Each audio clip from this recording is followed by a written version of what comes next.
Hello, everybody, and welcome to No Place Like Homaha. I am one of the hosts of this podcast, JD. We'll go around the room and briefly introduce ourselves. Nick, you want to take it away? Yeah, what's up, guys? Nick Hendricks here.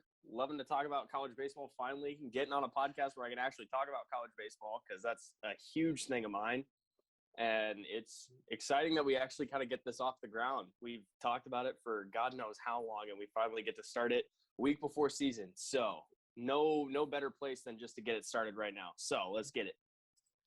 Awesome. And Mikey? Yeah, I'm Mikey Love. Super excited to get to talk about this as well. Played a long time with these guys. I don't know probably 8 years with you guys. Mm. Just kind I'd of say about excited to get to just excited to get to talk about it with fellow baseball lovers. Yep. Well, I guess we did introduce last names as well. So JD Wonder, that is me. Anyways, this is my first time doing a podcast, so the introduction will be a little bit rough, but we'll get going.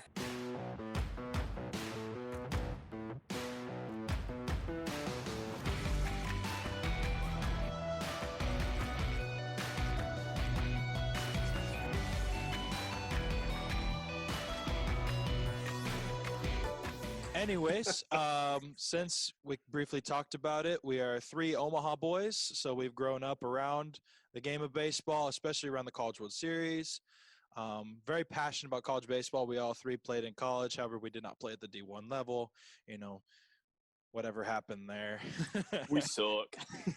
Old age, baby, old age. Old age and injuries, baby. That's what happened. Old age, injury prone, IQs. Okay. I mean, throw it all in. That can be found at a D1 institution. Let's be real here. Yes. All right. So to kick off the show, we are going to recap the 2021 CWS. So just a recap of the teams that were there. We had Stanford, NC State, Vanderbilt, Arizona, Tennessee, Virginia, Texas, and Mississippi State. Now, I understand we want to get to the controversial thing that happened to NC State. I feel like that's going to be the big talking point of what happened in last year's events. However, if we're not focusing on that, you got to remember on the other side of the bracket, we had Mississippi State and Texas in the final. Okay, so which one do we want to hit on first? I think before we go there, I think were any of you guys able to go to any games last year? Yeah, actually, I went to the NC State game where they beat Jack Leiter in the first one.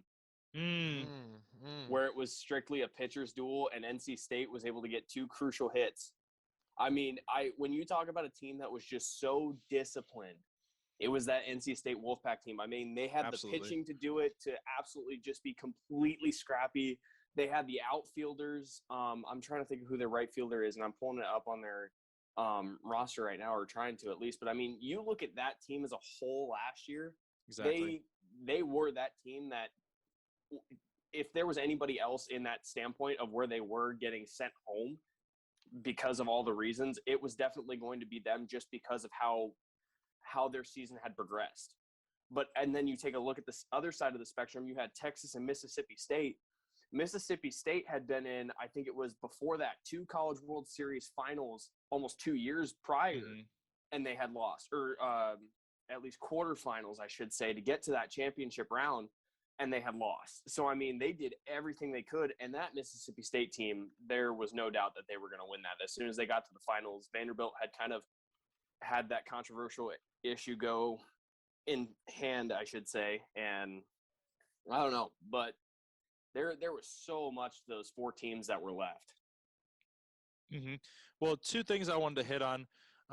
Especially just you talking about that NC State team, bringing to light also the fact that they're very patient at the plate and they're very disciplined, going back to even the Super Regionals when they faced Arkansas, who was a favorite throughout the entire season. Van Horn has done a fantastic job there. But, like, for them to have face their best pitcher in Cops and be able to keep him on his heels the entire game and then finally take him out of the game to win it was extremely impressive. I mean, if you just look at Cops in general for Arkansas, he was probably the best arm ever. Oh, yeah, he was that guy. You had Jack Leiter, you had Kumar Rocker, you throw in Maldonado for Vanderbilt, who's going to be an absolute stud this year. I mean, even if you throw in a lot of the Mississippi State pitchers, the Texas guys who returned this year that we'll get into, I mean, their pitching staff in the CWS this year was outrageous. But getting through Cops and getting through Arkansas on that Fayetteville Super, holy crap. I was watching every single game of that, especially after they beat Nebraska, and Nebraska made the run that they did in the regionals. I mean, Arkansas is just one of those teams that, like you said, Dave Van Horn, phenomenal coach. He has done so good there. But I think the one thing that it just came down to was the grit that NC State had, and that showed throughout the CWS as well. Do you guys think that Vanderbilt getting past Cops in that game kind of allowed them to go on that little run in the CWS until they ran into NC State, or what do you think? Because Tim Corbin, the dude's a god. I mean, his guys are always ready to go. No matter like who they're playing. But I mean, like you guys have mentioned, you go against a guy who Cops, which was it reliever of the year or was it pitcher of the year? And he won the spikes.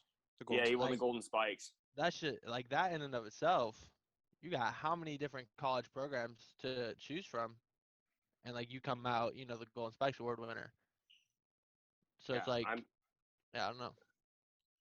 I'd probably say NC State's run basically came from that. I mean, you had a team that was there. They were winners of the ACC. Like, they were all out in. Or actually, no, Notre Dame, I think, won the ACC, if I remember right. But NC State came in. The pitching staff was outrageous. I mean, even if you look at going into Vanderbilt, their main pitcher, their number one starter, played first base in the second game against Jack Leiter and had 2 hits off the guy. I mean, you're talking about a top 5 draft pick who allowed 2 hits to a PO who played first base, and they were in that game 2-1 the entire way. I mean, you face a guy like Cops, and then you come in and do exactly what NC State did in the CWS. Oh, my goodness. When you get sent home, yes, you have a fan base that is backing you up. So I think that run off Cops just was huge. Yeah, I totally agree. And like, for Vanderbilt to make it as far as they did, if you watch the games previously when they played like Stanford or let me take a look at the bracket real quick, when they played like Arizona and stuff like that, most of their wins came off of just mistakes made by the other team. Like, I think it was the Stanford game that they had a walk-off pass ball. Yeah. Like, and no disrespect to like Tim Corbin, all that, but to come up against that NC State team, I feel like if they play that third game, NC State comes out on top, and then they play Mississippi State in the championship. Most definitely. But then, like, you can look at all the scores, too. I mean, this was a damn good CWS. The only times there were blowouts 100%. were what? The Stanford Arizona game was kind of a blowout. The Virginia Tennessee game was kind of a blowout. And then the championship games, really, or the national championship. That is true. Once Mississippi State got the ball rolling, they were just steamrolling them. Yeah. Well, I mean, I'm trying to look here, especially on NC State's schedule from last year. They beat Stanford 10-4. They ended up beating Vanderbilt in that second game 1-0 to force a best 2 out of 3. And then they lost 3-1. I mean, in both games, they were still hitting easily above 280. And then you look throughout the super regionals after losing that first game on June 11th, 21-2. I mean, you would be sitting in the doghouse. Like, you'd be sitting dead in the dirt. And all of a sudden they come back. They win 6-5 the next day. They come back on Sunday, and then they win 3-2 to push it all the way through. I mean, that's huge. Their batting average flipped within seconds. Yes. So, I mean, I think that's what crucial hitting really did NC State in. And I think if you look at Mississippi State, too, throughout the whole entire series, who won it all, at a team that the year prior had lost Jake Mangum, who obviously and arguably the best hitter in the SEC and the best hitter in college baseball at that time. I mean, they lost Jake Mangum. They had a couple of great pitchers. They still had their catcher, and I think they still have him this year. Because, Mikey, didn't you say they have Allen back? No, so Tanner Allen got drafted this past year, That's right. but they do got their catcher who, let me pull up his name real quick, sorry. Where the hell is it? Logan Tanner. Yeah, Logan Tanner, that's it. Yeah, I mean, some people got him projected to win the, Johnny Bench. Yes, the most valuable player in the. Yeah. So, you know, Yeah. I mean, you take a look at the team that Mississippi State had too back then, coming off of the draft picks that they lost and just continuing to dominate. I mean, that's crucial on itself as well. I totally agree. Okay, now since we kind of talked about it a little bit, but let's talk about what happened to NC State. So COVID. in Damn this, COVID. yeah. So in this time, it is 1-1 to play into the championship. They get a 2 a.m. text, you up, from NCAA saying that, hey, Love too that. many of your players. Exactly. That's what it is. Like, let's be real. Anything past like 11 o'clock at night, like these guys are sleeping and ready to go for their next game. Imagine waking up to that text, man. You're like 8 o'clock. We're like, we're going to hit the continental breakfast. We're going to get ready to go, get our game day uniforms on, and we're going to go win this game. Take BP, everything. Yeah, like exactly. And you're prepping for the day. But no, you wake up to that text. It's like, hey, by the way, we're not going to let you play in it because of COVID protocols. Mm-hmm. Well, wasn't Leiter supposed to throw that game? Or no, Rocker was supposed to throw that game. Kumar, yeah. Mm-hmm. Kumar, but he had been Rocker struggling, though. He had, and I think that was also the thing that Vanderbilt got completely just helped out on that one.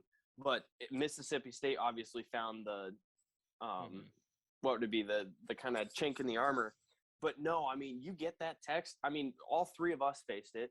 We were getting texts when COVID first hit, like, hey, by the way, season's canceled. 2020. Like, y'all got to go home. Y'all got to do this, that. I mean, to lose that in the College World Series semifinal, I was absolutely livid. I think on that day, I watched 5 different reports on ESPN or from sports accounts on Twitter or whatever saying this is absolute trash that the NCAA did this. Because they played the day before without guys.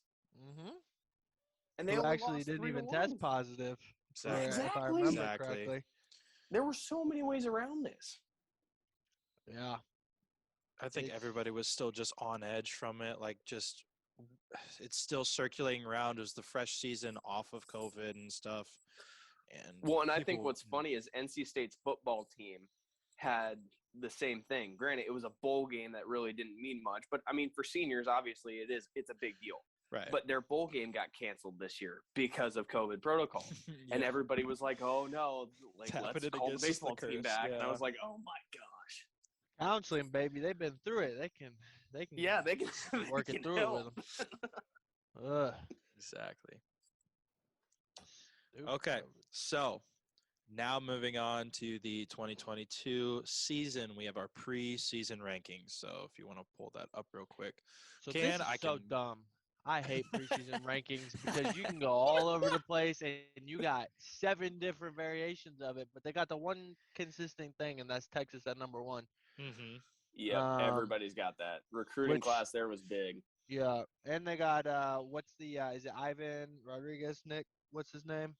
I'm trying to look it up right now because we talked about this earlier today, and I sent a text because I follow Texas baseball on Twitter, so I'll pull it up. You're a big Texas guy, aren't you? Athletics? He's a big Texas fan. Big, yeah.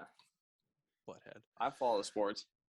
Yeah, I mean, but just from looking through some of them, you got some people that are ranked, at least just by looking at the ESPN rankings, that they weren't even ranked in the top 25 last year. Mm-hmm. You got teams like I don't think I ever saw Georgia in the top 25 last year. Florida State wasn't ranked last year. Right. Florida State was. Florida State came in preseason top. Yeah, they at least didn't finish in the top 25. You got Long Beach State, Duke, who's not known for their baseball. Especially getting shut up by Kumar Rocker, no hit, 19 runs.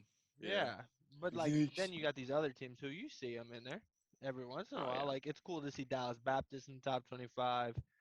I know, based off of where you look, Nebraska's top 25, which is cool to see. Well, I mean, you have to give credit to them because it would have been bizarre if they weren't, because they were the Big Ten champs and they had to go up against a star-studded Arkansas team in the regional, and they still kept them close. So that would have been a tragedy if they weren't. The I one that will I'm looking say- at. Oh, Go ahead. yep. Go ahead. No, go ahead. I was gonna say just like the one that I'm looking at right now. The top 5 is Texas, Vanderbilt, Mississippi State, Notre Dame, and Virginia. Yeah, so ESPN actually doesn't have Notre Dame top 5. They've got them top 15. Okay. Mhm. But I will say it's nice to see Florida's not in the top 5 this year, especially after that loss to, who was it, South Alabama? Yeah, Oh facts. yeah, they got Um, embarrassed. Yeah, I mean, I think they Facts. deserve to be in there because Kevin O'Sullivan's a good coach. But Right. Oh, I think they did it right. At least ESPN did with not putting them top 10. I think they're 11. well, and I mean also the kind of thing. So the one that I'm looking at on College Baseball Hub on Instagram right now, Texas number 1, Vandy 2, Mississippi State. The Dogs are at 3. Arkansas is 4, Vandy's 5, and then just to round out the rest of the top 10 real quick, just to help out, Ole Miss is 6, Florida 7, LSU 8, Notre Dame is 9, and then 10 is Arizona. And I think the one thing that just kind of looking at that spectrum, it's a lot of teams that everybody knows. It's a lot of teams that are, and Notre Dame, I think, has just come up immensely. Like last year, they blew up. I think, what was it? They scored 30 runs in a game last year, wasn't it? Something like that? Or there was a team that scored 30 runs in a regional. I'm trying to remember who that I don't know. was. I Oh, it was remember Notre Dame. Arkansas put up 21 in a regional. Oh, that was against Nicholas State or something like that. It was in their regional. But and then just in case anybody else is wondering, just to round out the rest of the top 25, since we got it on the sheet here. Exactly. Starting Go back ahead. at 11, NC State, the Wolfpack are at 11. East Carolina Pirates are 12. Oklahoma State 13. Texas Tech is at 14. Florida State 15. Tennessee, the Volunteers get back into 16 after getting a College World Series appearance. The Virginia Cavaliers and the Oregon State Beavers round out 17 and 18. The UC Irvine Anteaters, that is a name that actually hadn't been in the top 25 for a couple of years. They're back at 19. TCU is at 20. UCLA 21. Georgia is at 22. Dallas Baptist 23. I have Georgia Tech here at 24. And then the good old Nebraska Cornhuskers that we all know and love, rounding out the 25th spot. And I think they've got a team that could potentially get them into the top 15. But they did lose some big guys. Well, they lost Schwellenbach. Oh, that man. Schwellenbach. Did he get an drafted anomaly. this year? I He didn't did get drafted. catch that. He got drafted, but they got Caleb Feikenback. They got Kyle Perry. They do not have do they have Cade Povich? Did Povich get drafted, or did Povich stay? No, he's still there. I Yeah, I think was for gonna one say more Povich year. stayed. Then you got Cam Chick. Yeah, Cam Chick. Cam Chick's back because I remember he said he was going to stay. Steele is back. Max Anderson is on the corner. Max Anderson, and then Shea Shanneman, right-handed pitcher. He is back from Grand Island. That's definitely a good team. And then Mikey, I got it pulled up here for Texas. They had Ivan Menendez, who had 13 home runs last year, but we also forgot about Zach Zubia, who led the Longhorns, and I believe the Big 12 in hits last year. So he and RBIs, at least for the Longhorns. Zach Zubia, 61 RBIs last year, 66 hits, excuse me. So they have a pretty stacked lineup, and they also had a very big recruiting class coming into Austin. So the thing that's going to be interesting, though, is having TCU ranked that high. Now, they're a great program, but you got to remember Jim Schlossnagle isn't there anymore. He's at A&M now. Yeah. So that could be, you could still have some players that have taken, like, his philosophies and stuff and still implement it on that team. However, having a new coach that could shake up some things. And you guys have TCU where again? Based off of what you guys I think it was 17, 20. right? Oh, I have 20. them at 20. Okay, I was going to say ESPN's kind of got them right in between 15 to 20. Which, I mean, usually for them is it's been common now. Yeah, they usually catch a ranking. It's just very hit and miss on, what they're like and what the Big 12's like, usually. Right there in the Big 12? That's a dumb question. Yeah, well, the Big 12 for baseball is usually pretty stacked. I mean, like Oklahoma will find a way to sneak in there. Obviously, I think looking back at it now, so there's Texas, Okie State, Texas Tech, Okie State, TCU. So there's 4 teams already within the top 25 for the year. So, I mean, baseball is usually where the Big 12 kind of starts thriving a little bit more. Yeah, it's the only thing. No, well, football, it's usually one team. For now until they go to the SEC, which is going to be curious how that. That will be interesting. Oh God, that's You're another. gonna have Oklahoma and Texas going up against teams like Vandy. Yeah, they're and gonna get stomped on. For Florida baseball, and that's going to be Tennessee. huge. That's gonna Which be a I little bit think crazy. baseball, it's going to be more so like competition level than football freaking is. Because I mean, Oh, yeah. football, Texas is mediocre, Oklahoma is good, but their defense can't cover a pass. So high scoring games are going to be completely on the offensive side for like Alabama. Alabama will steamroll them. I mean, they've competed with Alabama, but on another side of the spectrum, baseball wise, I think it'll be 10 times more competitive than any other sport. Yeah. But It'll be crazy. It's I'm good also though. kind Go of. ahead. Go ahead, sorry. Oh no, My bad. Mike, go. No, I was just gonna say how like teams like because who's moving to the Big 12? I can't think of it with this whole thing. Is BYU coming to the Big 12? Cincinnati, That's BYU, who it is. Houston. I think there's one. There's one more. I can't remember. Yeah, I just think it'll be cool to see what they do with their baseball programs coming into the Big 12, especially Yeah. coming from the more not Power 5 conferences. I mean, I think BYU could probably hang. Houston has actually been a team that Yeah. hops into the regionals every now and then that Mhm. stirs up some thunder here. So I mean, I think Houston could actually kind of ruffle feathers in there, take the place of maybe a Texas who early on won't like they might not be as dominant, but they could get dominant once they kind of get that spectrum, or at least at TCU. Like nobody really knew TCU before. What was it, 2009? Back the Yeah, last year that it was at 2009, Rosenblatt, Mm-hmm.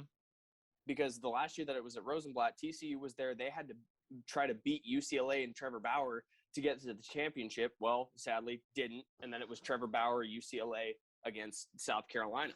Oh, and Garrett Cole was on that pitching staff too, wasn't he? And Garrett Yes. Cole. Oh, I mean, yeah. oh my, we That's could make a whole star-studded. episode on just the history of that. Because Exactly. I could literally right now probably try to rank anything from 2005 all the way till now on just championships. Mm-hmm. And just like, because I've been following it that much, and just name them. Right. All right. So I think Yep. the one team that I'm in the top 5, or at least top 6, that I'm kind of looking at right now too, because I do follow them as well, because you got to love the Showers and Wright. You got to love Swayze Field, the Baby Yes, sir. Blues. Oh, You got to love Powders, Ole Miss baby. baseball. Yes, See, sir. And you there's say that. I don't like the Baby Blues. oh, I dude, might be- Controversial Blues at take. Ole Hot Miss. take. Hot That is take. a hot I take. understand. I understand. That is but- spicy. My What? goodness. The all black Mississippi State jerseys, bro? Oh. I mean, that's up there, but like, come on, Powder Blues. Like, oh yeah, come on. Oh, Listen, I dude, love me a blue, but not baby. I will blue. say, this ain't Mike, a you are- gender reveal, my guy. Mike, you are kind of on that with the blacks, but getting Yeah. back to the lineup that Ole Miss still kind of has. You got Peyton Chardonnay. He's going to sit in the middle. And then you take a look back down. We got Buford. Justin Bench, he's coming back for his senior year. Oh, Hayden Leatherwood out in the outfield. Hayden Dunhurst, that's another big name for Ole Miss fans. And then I'm going all the way down. Where'd he go? Good old, he's a 5th-year senior. He had his ACL worked on last year, came back, and still tore it up at the end of the year. He's had 4 home runs so far in the spring practices. Good old Tim freaking Elko. Oh, That's my gonna be, boy. I think, one of the big names. He's going to be one of the more underrated guys because they're going to think about how his ACL feels. But he is one of the biggest guys to come into this season that has something but nothing to prove because of just how he plays the game. Tim Elko will be a very underrated draft pick in my future. And also Kevin Graham as well for Ole Miss, because they're both infield outfielders. So, I mean, they play back and forth. So those will be guys that you got to watch on that Ole Miss lineup. I love Elko, man. He to come back with a just beat up knee with you could see the brace through his pants and stuff like that. I was like, mad respect. And just to smoke a bomb. Oh yeah, Like- exactly. Knees, bro. Knees, bro. You know all about Mikey. that. I do Mikey, know feel it. about My that. boy, I has do. been, my boy been through it with the rehabs. But okay, but so you guys went top 5. What about this top 25? Who you got as a not a dark horse, but like a team you got to like, Ooh. look out I for like them. that. All right. Josh, who you got? I'm my curious. pick is Tennessee. I'm going Tennessee, bro. That is, love that yeah, pick. that's a good pick. That's a good pick. It's something about this my guy, bro, Jordan Beck. This man, Oh, the Yes, sir. taters he Jordan. hits, bro. Gonzo ball, my guy. See, the thing is though, they lose their top 3 hitters, right? Yep. So Jordan Beck's gotta come up, hit some more taters, some more doubles, and If you maybe have unhook not, the wagon, get some triples in there. Shit. if you have not seen that video, you need to go on ESPN and look up Tennessee walk-off freaking nuke, and it's against Damn. Wright State, and that man pimps this ball so hard. Taters, dude. Yes. Jordan Beck, man. Mm-hmm. Mashed. Josh, who's your dark horse? I gotta have my state pride with me. No. So I gotta go University of Nebraska Lincoln. Wrong answers. Not wrong answers. I'm just saying, you put a team like that on the field again. Will Bolt has really revamped the system there. Mm-hmm. And I honestly just don't think they get the respect every single season. They coming out here and they're like, nah, we're not going to rank them and all this kind of stuff. And so now they're ranked finally. And I think they could definitely make it to a super this year. Possibly. Yeah, depends on who they get paired with. Yes, possibly even a CWS appearance. That would be cool. I like it. Very cool. And they would get so much home support. Oh yeah, it's home cooking, baby. Yeah. Nikki, what you got? Yeah, what you got? I'm kind of looking right now. I'm kind of looking back at last year's CWS and just kind of looking through the brackets. Oh, let's see. I think a team definitely to watch every single year once they get into the supers and into the regionals. Dallas Baptist has made a name for themselves to get to the supers and not crack that casing. It's that same kind of Power 5 energy in college football. They don't crack it. So I'm definitely interested to see where they're at this year, to see if they can come through. My thing is going to be, can Florida State keep it up? They have a full year under a full new, or I think this is the second year under a full new head coach. Or are they going to be like their football team? Yeah. Are they going to be like their football team, or are they going to continue to grow? So I think my 2 dark horses this year could be Florida State and Dallas Baptist. I would like to see Dallas Baptist get into the supers and potentially get to the CWS. I would like to see Florida State continue their top 25 legacy in the sport of baseball. I like it. That's fair. I'd like to see. I always love it when LSU comes to Omaha. Oh, LSU mad facts. is always Their a fans team. are the best. I remember the year that Stony Brook was here, and they had gone down to Death Valley to beat them. LSU fans came up there, and myself and my dad, we were down there, and we were wearing Stony Brook apparel and stuff like that, like inviting us to tailgate with them and all this kind of stuff. And I was like, these are the best fans out here. You will go to a CWS and see LSU fans. LSU's not even in the damn thing. Exactly. LSU hasn't been in, and they hand out Mardi Gras beads. They're doing all that stuff. Oh my gosh, it's like, hey, come try some crawfish. Hey, come sit down here. LSU fans, if you're listening to this, you guys are the nicest freaking people on. You're nicer than Canadians, for God's sakes. Yeah. Go Tigers. Also, speaking of that, go Joe Burrow in the Super Bowl tomorrow. Just saying. Joe Shiesty, baby. That's my squad. Let's go. All right. Joe Shiesty, baby. I totally love you, Joe. All right. So now, since you talked about our teams to watch, now we're going to talk about some of the top players to watch this season. So you guys had some prospects and new pickups for teams this season. Nick, do you want to kick it off for us? Actually, I think Mikey had a couple. The new recruits kind of weren't my thing to really watch. I had more of because new recruits this year, you're always kind of shy on, and some of the big names came across, but my thing was the sophomore class to really watch. I mean, you could look at some of the freshmen that came in this year. So far, one name that counts out to me, that's Carter Holden. He goes to Vanderbilt this year. You got Peyton Green. He's going to the NC State, so we'll see if that same lineup can kind of counter him in as well. Florida got a couple of good pickups. But you look at this sophomore class. I mean, the names just pop out. Enrique Bradfield Jr. from Vandy. He was absolutely huge. You got Patrick Riley from Vandy as well. Trey Morgan, LSU. That's going to be a good one. Kevin Prada, he was big on Georgia Tech's run last year as well. So, I mean, there are so many sophomores that I think are going to make bigger waves than a lot of the recruits coming in because they got to work harder. They got to be able to get that team, that senior leadership. You know what I'm saying? Yeah, I got you.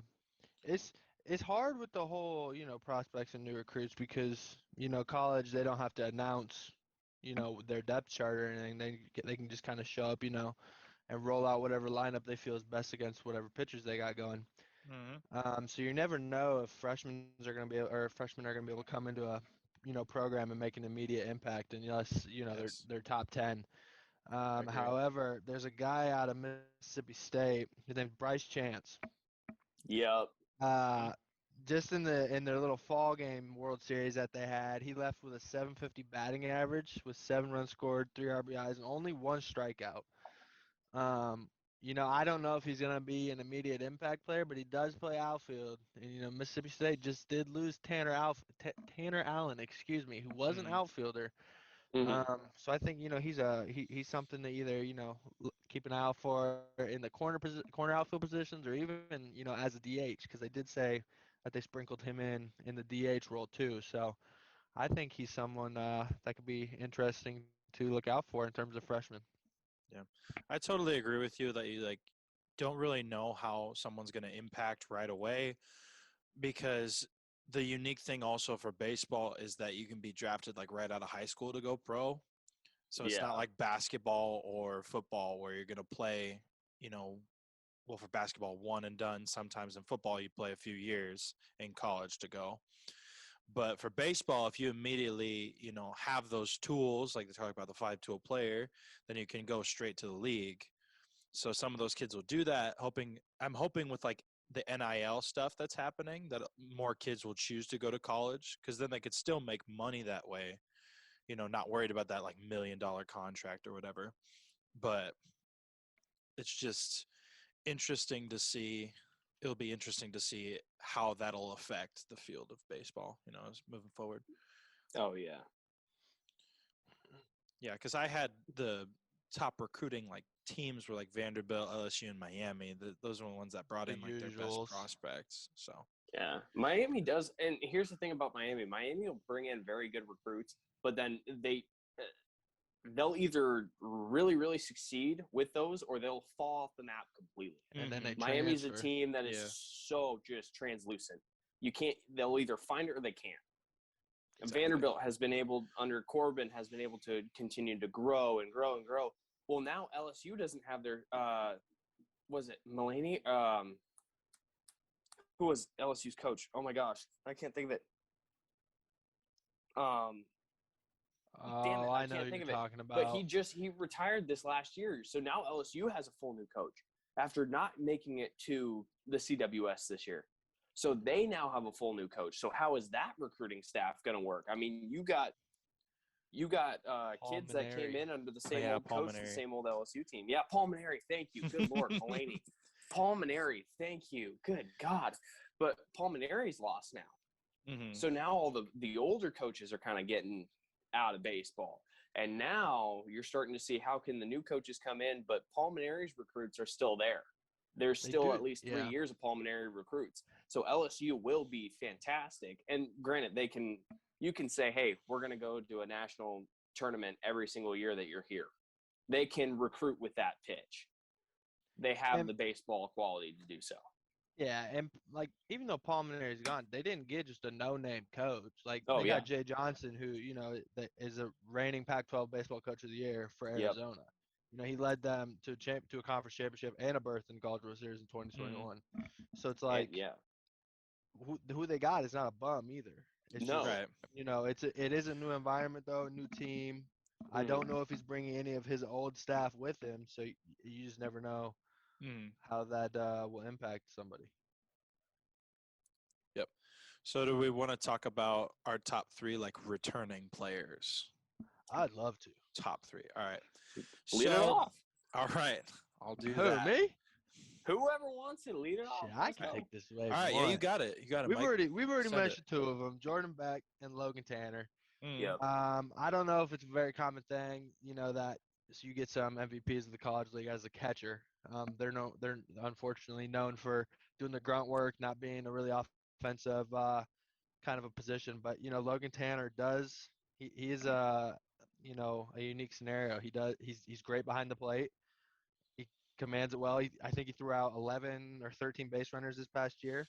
And he hits 280. He hit 287 last year, which is as for a catcher is great. Like I know Nick, you played catcher, so you'd have a little bit more insight on this. I will say the one name that you are forgetting was 2 years ago, back in 2019, who got drafted number 1 overall, Adley Rutchman from Oregon State. Probably one of the best catchers to come through college baseball within the last 5 years. Completely agree. Yeah. So Logan Tanner, Jordan Beck. Jordan Beck, we talked about him a little earlier, and then I don't know if you guys have this guy at all, but Jace Young. He's the second baseman for Texas Tech. Stole it. No, he's third baseman. They moved him to third base, brother. Absolute stud. Well, played second last year. Don't care. Big 12 player of the year. Hits taters, which is awesome. Chicks dig the long ball. Exactly. I wouldn't know what that's like because I don't hit the long ball. But hey, I do. It's pretty nice. pretty nice. No, I'd say. Well, I mean, it's his brother's Josh Young, who he was top 5 pick. Yeah, a few years ago. Yeah, Josh Young was a top 5 pick. Yeah, so this past year, Jace Young just building off that. He had a 337 average with 21 home runs. COVID sophomore, by the way. So he is draft eligible after this season. Yeah. Yes, sir. But yeah, I mean, he led the team in home runs, ribbies, walks. Big 12 player of the year. Why don't you just flop your dong out there? Might as well. I mean, chicks explicit warning, episode 1. Yeah, you know how that is what it is. Yeah. All right, Josh, who you got? Well, yeah. So Mike took Jace Young. He's stud. But I would say the next one that I had on there was Daniel Suzak. He's a catcher for Arizona. 335 average with 12 home runs. And he is a big body behind the plate. Haters. I'm not going to lie. Like, for him to be as big as he is and as agile as he is behind the plate is extremely impressive. Yeah. So just to see him kind of progress this season, hopefully Arizona again gets going and they make it pretty far just to see, so we can see this guy a little bit more. Other than that, I finally had Landon Sims, right-handed pitcher from Mississippi State. Absolute dog. Sims in the CWS, huge. Huge. He had a 5-0 record, 1.44 ERA, and 13 saves.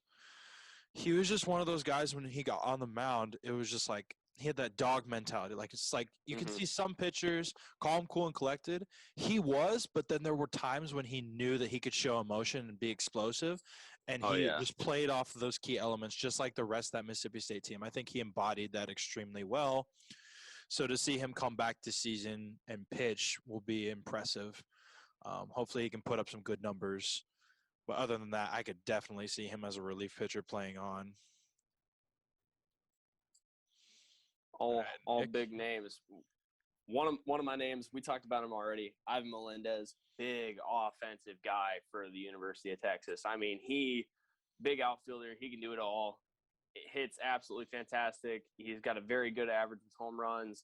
I mean, he's one of those guys that can get it done. He got them to the CWS. He was able to at least get them through it.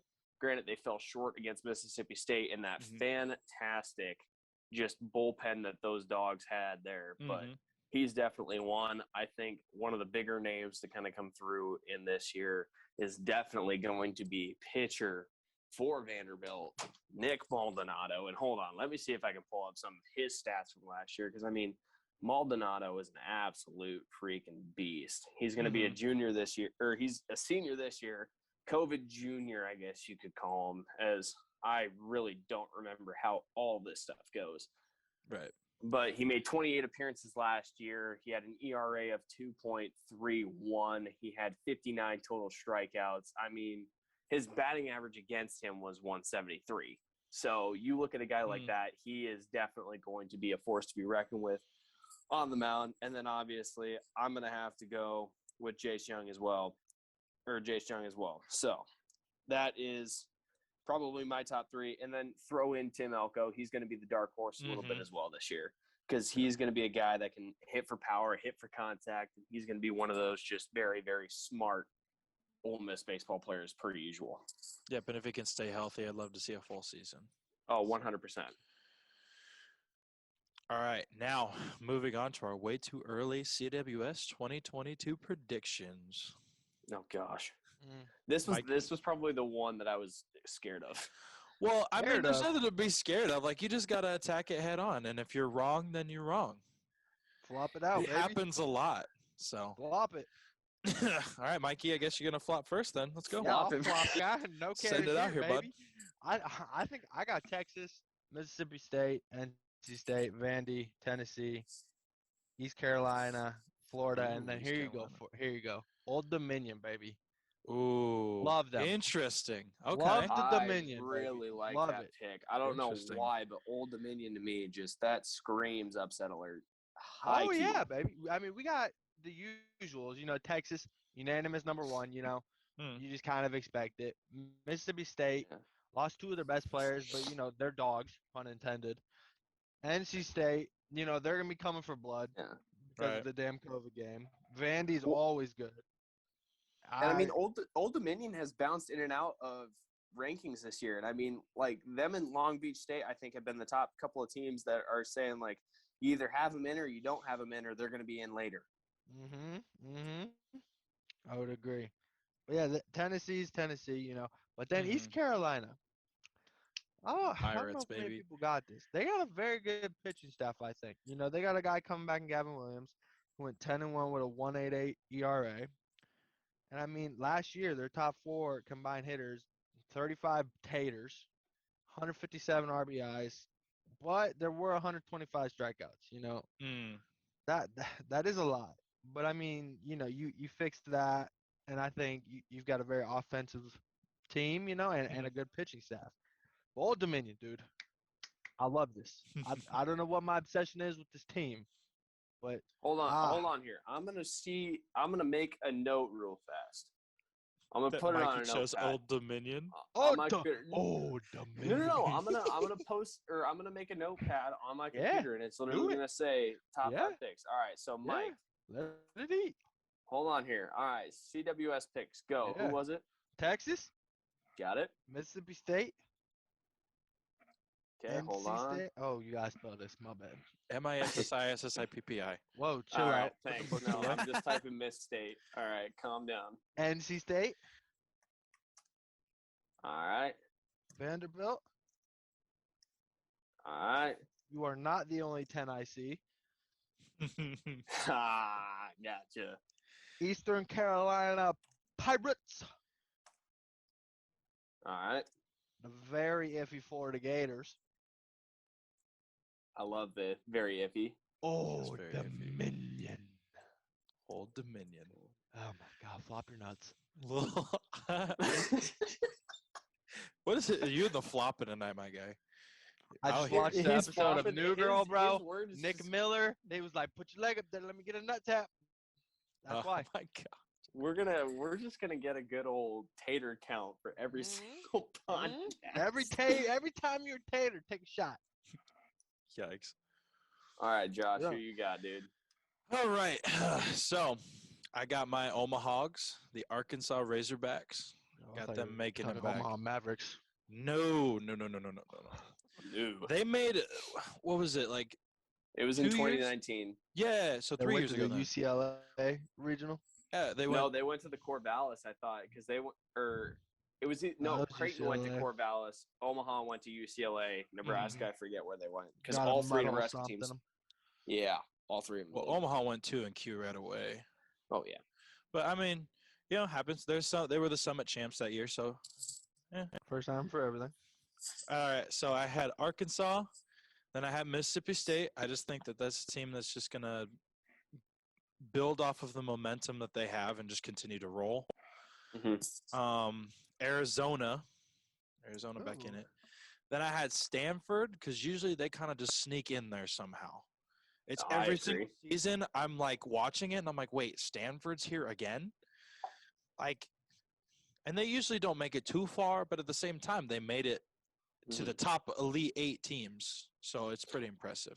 Also, hold on, Josh. Can we make sure that we are still recording on this just to get sure? We are. It got updated Yes, to yeah. unlimited, baby. Yeah, so we got all the time. Yeah. Let's go. Swap it out. Perfect. So I had Stanford. Then I had Ole Miss. All right. I think that team's electric, and I just think, especially if they host a regional, they're gonna carry that momentum. And Yeah, you have an friggin' Ox. obsession It with seems the like- baby blues. I do. Mm. That the Vanderbilt salute to service uniforms are sick. You know, we could have a whole episode about uniforms. We could have a uniforms. I'm down for that. Perfect. So I had them. I just seem like all those Mississippi teams, they just seem to just carry off momentum. I just don't understand how it's like there are some teams where it's like they're pretty level-headed throughout the things, but it's like if any of those Mississippi teams smell blood in the water, if there's one thing they could capitalize on every single time, they will do it. So if it's like they get one error in an inning, boom, they could put up 4 runs easily. Corn-fed, baby. Corn-fed, farm-raised. So Ole Miss. Then I had LSU, Gotcha. Vanderbilt, All right. and then boys, you gotta give it to me, Nebraska. Get out of here. Gotta Ooh. give it to me. The LSU pick, I'm very intrigued by it. I can see you're picking Nebraska because, bowl and just kind of how they did last year in the Big Ten.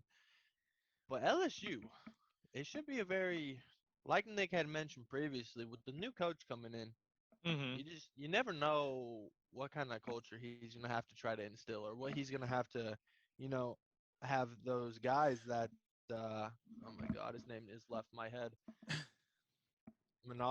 Coach Minari. Pulmonary. What, We can't figure it out this day. It's just tough, but struggle bus. But like how he's got his own cultural values. I feel like it might be hard to potentially change that, especially with the guys that he had for a couple years. Oh yeah. But it could be the dark horse. I see you there. I mean, one highlight player that they do have is Jacob Berry. He's their first baseman. He's a unit, and he can hit for power and average. Yeah. So That's like not corn-fed. I mean, That's crawfish. sure. Fed. That's crawfish fed, baby.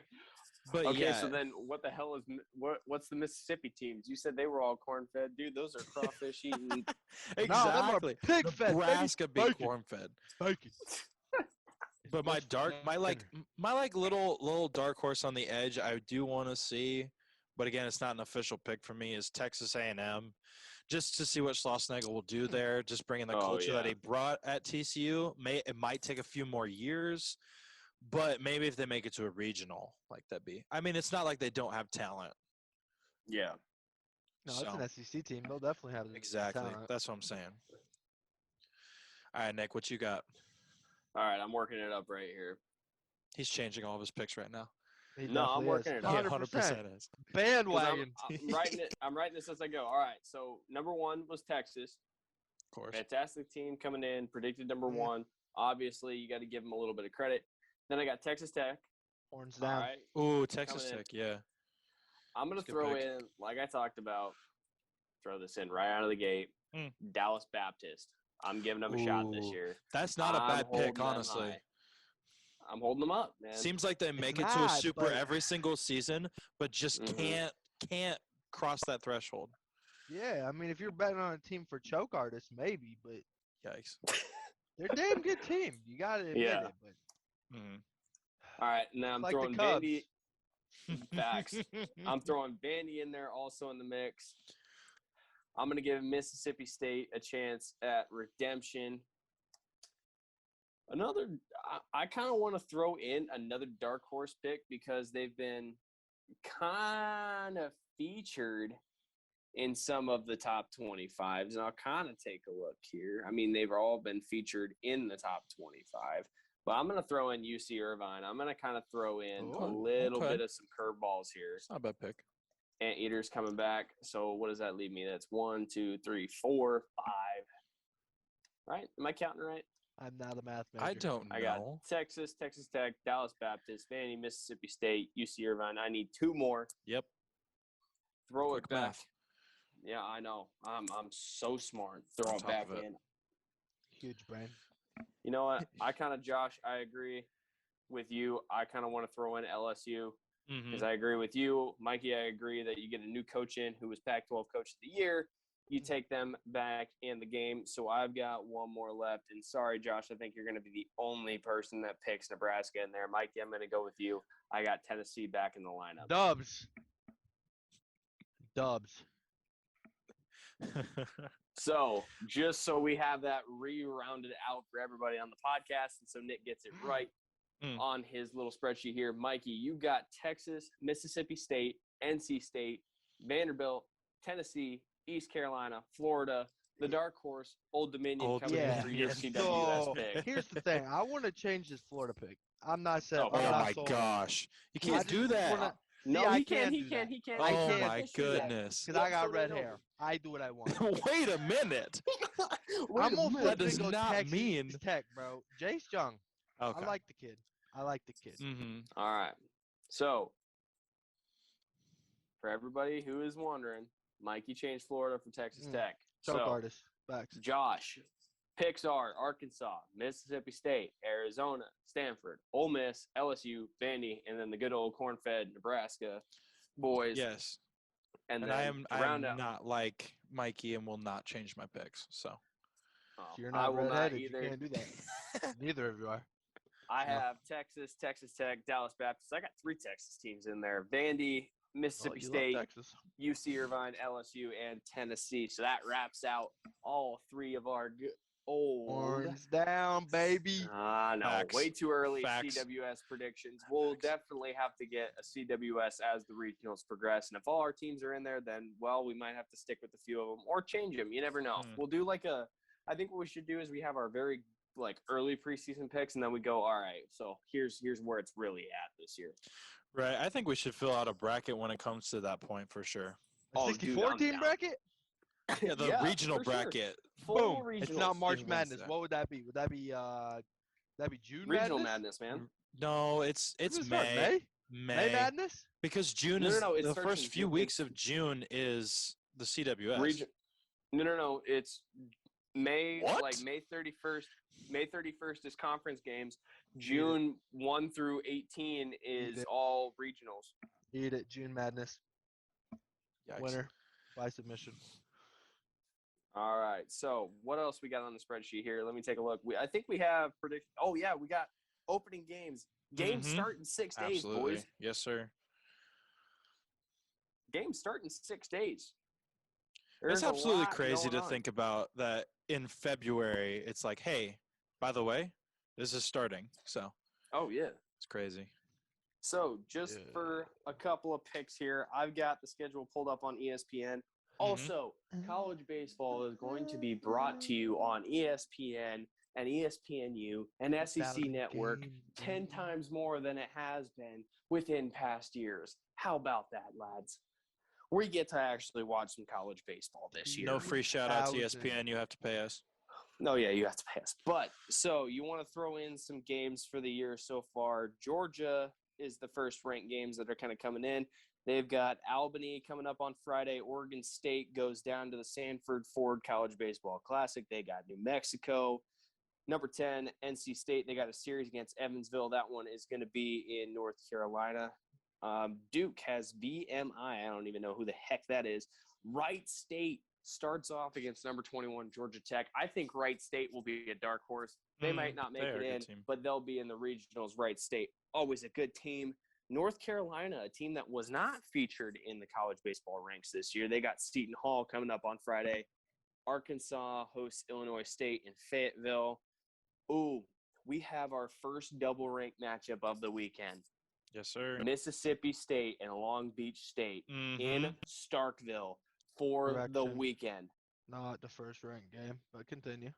Well, no, it's like the first ranked on ranked matchup, dude. Yeah, the first one's on Thursday.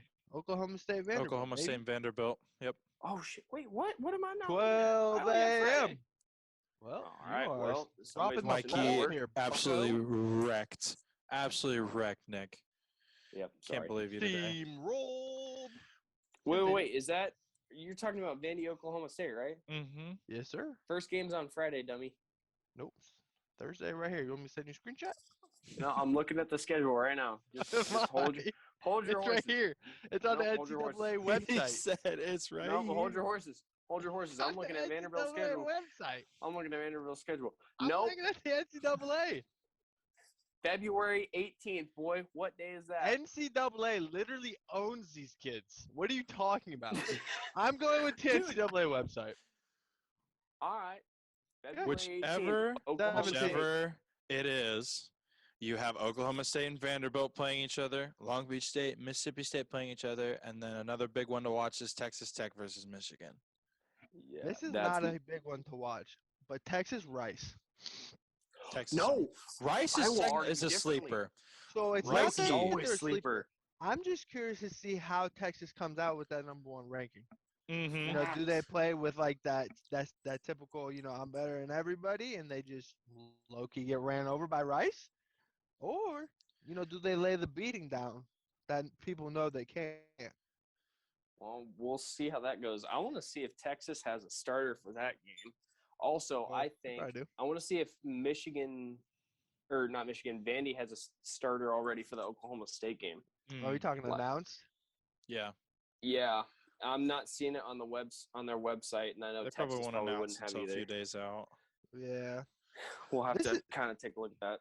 There's another game. This is not a ranked game, but Louisville and UConn.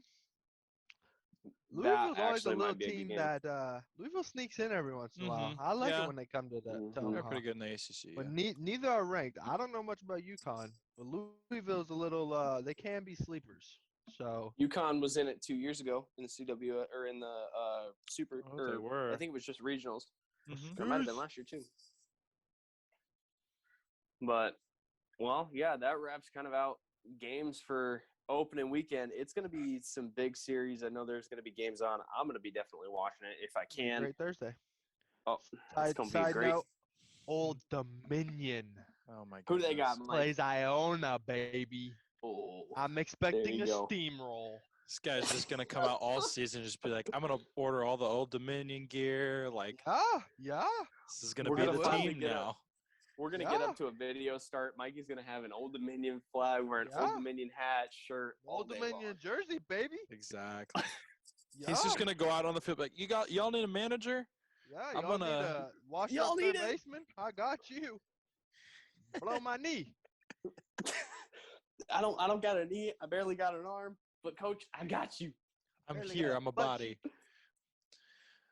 right. Well. Well, I think that pretty much wraps up the show line there, mans. Mm-hmm. Yep. So, again, looking forward to this season starting, and we will look to post up weekly, giving you updates on games, and then we're gonna continue to follow the season, just like you guys, give our input throughout the season, and hopefully our predictions come to fruition. So we'll see how that goes. We'll see you in Homaha, boys. Old Dominion. Oh, my Lord. All righty.